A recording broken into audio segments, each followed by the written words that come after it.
All right, what are we? We're on the Easter tournament. We're on hole number two. So let's talk about hole number two.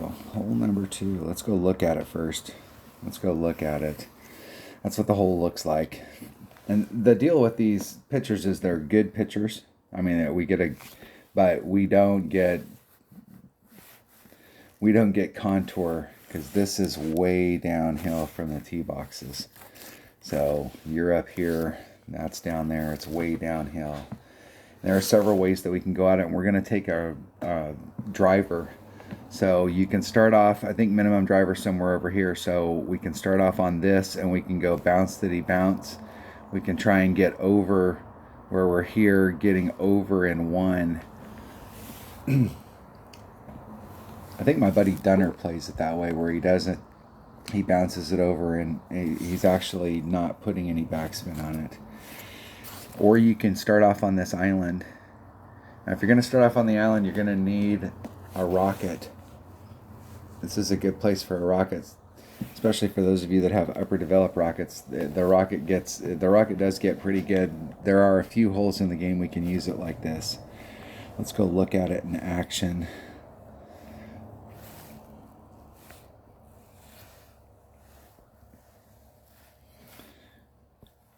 Okay, this is my opponent taking this shot with an Apocalypse, and they're doing the bounce to bounce.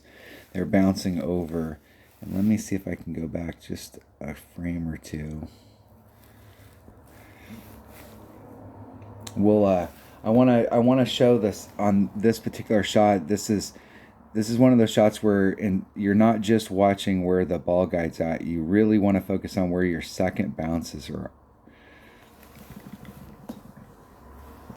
If we can get out there on the field. Here we go.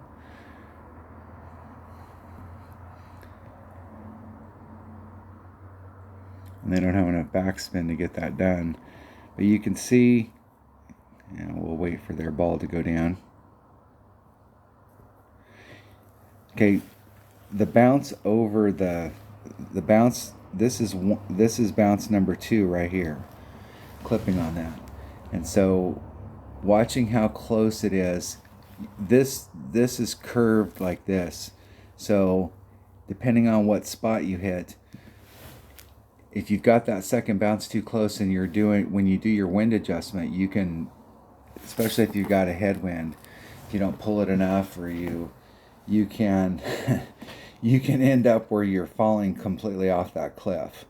So the most important part of the shot that my opponent is taking is the second bounce. And watch how close that second bounce, they get that when it comes through.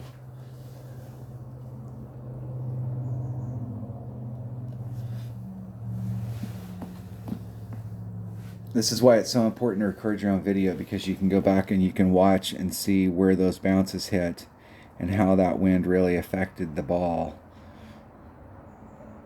And so they hit right about where they were aiming as far as like the bounces going through, just off to the left.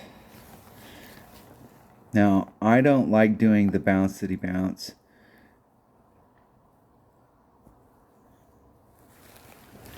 I like going off the island. You got to use a little bit more backspin, but I ran into an issue here with this wind direction. And so pausing it right there so that we can look at it. With some backspin and a little teeny bit of left-hand side spin, I can get myself back over to the cup. But from where I'm set up down here to the edge of this ring, I'm 3.5 rings from the edge over here. And when it hits the edge, it's so straight up and down that it makes a jump. And I haven't measured it out, but it is a big jump. It's like 1.5 rings. And so if you're playing in rookie, making sure that you keep your wind, if you've got wind direction that's blowing anywhere where you're going to have to engage that sand, trying to set yourself up so you're 3-4 rings out, even if you were more out this way, so that you could get your 3 rings on the top and the bottom. But on the sides, you could stretch it out and give yourself a full 4 rings. If you use the low wind ball, you'd probably pretty much always be able to stay in within that ring set, because you do not want to engage this cliff at all with your wind adjustment. And you do have a little bit more room that you can go on the right hand side if you use side spin. There is a great shot from here, but I'm still not sure. There's a backboard, and you can run that backboard down to the cup. But this feels like one of those holes where the cup is on a hill, so everything's going uphill towards the cup. And if we can just run the ball straight up the hill to the cup, it might be the best way to go in, as opposed to trying to involve the hill, because the hill is a whole new variable. All right, that was hole number 2. You get some looks at it. But the wind thing down here, you do not want to have to engage the edge at all. Thanks for watching.